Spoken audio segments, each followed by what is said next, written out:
Vi har modtaget deres brev, hvor de anmoder om enkestøtte. Uden deres mands dødsattest kan jeg desværre ikke imødekomme deres anmodning. Min mand forsvinder ikke bare. Karoline? Hvem er det? Jeg er hendes mand.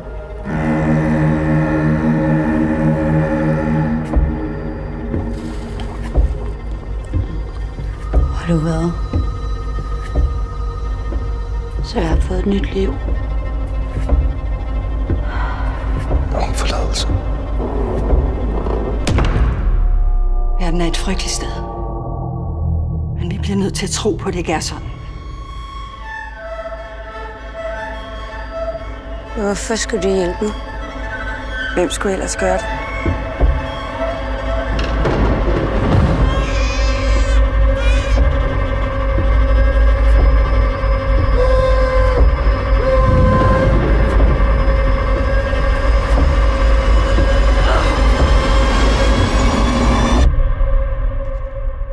Hvad gjorde du med dit barn?